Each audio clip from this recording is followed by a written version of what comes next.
उस रात जब उसने पहली बार मालकिन को अपनी बाहों में उठाया तो समझ ही नहीं पाया कि वो उसे बचा रहा है या खुद को बर्बाद कर रहा है। शराब की गंध, टूटे हुए शीशे और उसके भीगे आंसू सब मिलकर एक अजीब सा जादू बुन रहे थे। उसके सीने की धड़कनें, उसकी कांपती सांसें और उस गांव के सीधे साधे पहरेदार का मासूम मन एक दूसरे में ऐसे उलझ गए मानो किस्मत ने इन्हें टकराने के लिए ही रचा हो।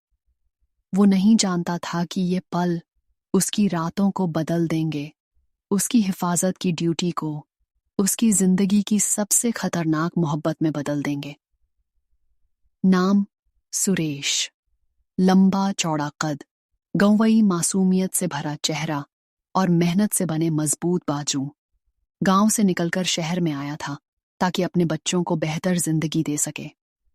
दिन भर नौकरी की तलाश की, लेकिन जब कहीं काम न मिला तो एक नौकरी ब्यूरो के कहने पर नाइट गार्ड की पोस्टिंग मान ली। बंगले में सिर्फ एक औरत रहती थी, रुबीना, 40 की उम्र पार, मगर अब भी बेहद खूबसूरत। उसके साथ एक महिला नौकरानी थी जो दिन भर काम संभालती थी। बाकी सब काम, चाहे माली हो, रसोइयां या धोबी, पार्ट टाइम आते जाते रहते थे। मोहल्ले में रुबीना की छवि बहुत खराब थी। लोग कहते थे बहुत झगड़ालू है, नौकर चाकर तक उससे कतराते हैं। लेकिन सुरेश के लिए वो सिर्फ उसकी मालकिन थी। पहली कुछ रातें उसने बस गेट के बाहर बैठकर काटी।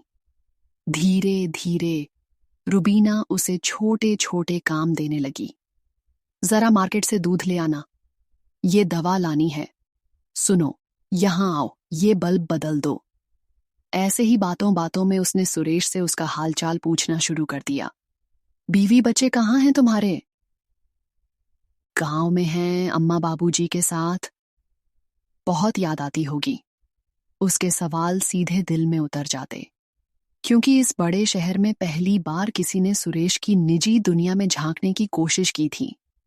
रुबीना अक्सर देर रात शराब पीती, कभी बाल खुले होते, कभी महंगी रात की ड्रेस में गलियारे में टहलती, और हर बार सुरेश की आंखें उसे देखकर ठहर जातीं। गांव की नजर से देखे तो वो किसी खूबसूरत परी जैसी लगती।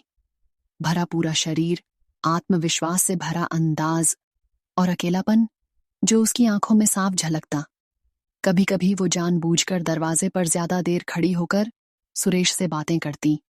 सुरेश को लगा शायद वो औरत उसके करीब आना चाहती है।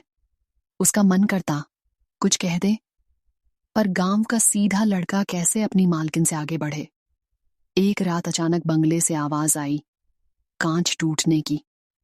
सुरेश दौड़कर अंदर पहुंचा तो देखा फर्श पर गिलास बिखरे पड़े थे और रुबीना गिर गई थी। उसके पांव से खून निकल रहा था। बिना सोचे समझे सुरेश ने उसे उठाकर कमरे तक पहुंचाया। उसके बाल बिखरे थे, सांसों में शराब की गंध थी और आंखों से आंसू बह रहे थे। सुरेश ने जख्म साफ किया, पट्टी बांधी। सब ठीक है मैडम? उसने धीरे से पूछा, और तभी रुबीना अचानक फूट फूट कर रो पड़ी। किसी को परवाह नहीं, मेरा पति तो महीनों यहां आता ही नहीं, वहां किसी और औरत के साथ रहता है। मुझे छोड़ दिया है उसने, जैसे मैं कोई बोझ हूं। उसकी सिसकियां सुरेश का दिल चीर रही थीं। उसने हाथ बढ़ाकर उसका कंधा थाम लिया। आप अकेली नहीं हैं मैडम, उसकी आवाज कांप रही थी। रुबीना उसकी तरफ देख रही थी। उसकी आंखों में नशा, दर्द और चाहत, तीनों का मिला जुला तूफान था। सुरेश का दिल जोर जोर से धड़क रहा था। महीनों से बीवी से दूर इस अकेलेपन में वो भी टूट चुका था। वो पल ऐसा था जब दोनों ने अपने होश खो दिए।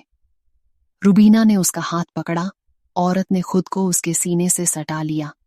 एक लंबा सन्नाटा, बस दिलों की धड़कनें और सांसों की गर्मी, फिर होठों का मिलना, फिर एक ऐसी रात जो दोनों ने कभी सोची भी न थी। कमरा उस रात उनके गम, उनकी प्यास और उनकी चाहत से भर गया।